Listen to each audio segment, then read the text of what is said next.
of $50,000. When the boss heard this, he was so frightened that he spat all the water out of his mouth. He thought Uncle was joking. "But Uncle is very sure," he explained in a calm tone. $50,000 wasn't randomly opened. It was based on my years of carpentry experience. I'm very skilled in my craft, and I'm very accomplished in the field of woodworking.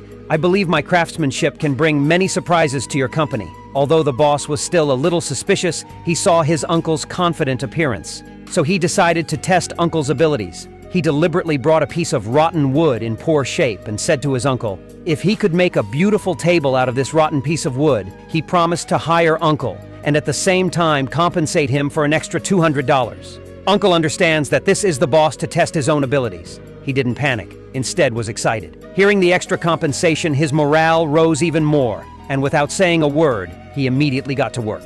Uncle started cutting, drilling, bonding wood chips with years of experience. At this moment, the technique displayed by the uncle is like a master sculptor making refined standards for an object. Crafting the table skillfully and accurately is simply a piece of cake for Uncle. Soon, when the finished product slowly appeared in front of everyone, can't believe the whole table looks like the noble soul of a wealthy family. When the boss saw the artwork, he also immediately showed a shocked expression. He could hardly believe his eyes. He kind of wondered if he had entered the world of science fiction movies. The sudden work of art succeeded in capturing the boss's heart. Finally, he bent down and circled the table several times. No shortcomings were found, and all connections were completed to the extreme. How exactly did Uncle do it? The boss sighed excitedly. This kind of craft is incredible and worthy of my salary increase. Next, let's see how Uncle made this beautiful table. The crafting process is very stress-relieving. When you see the ending, you will give your thumbs up and say, this artist is not a mere woodworker, but a creator, a magician who turns waste wood into art.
When you look at this stage, this exquisite table is finished. Although the video is only a few minutes long. But in fact, it took the boy 7,746 hours to complete this task. So everyone encourages artisans. Your support is the driving force behind our creation. Thank you very much. Can you evaluate this table? If the maximum score was 100, how many points would you give him? Welcome to the comments section. See you next time.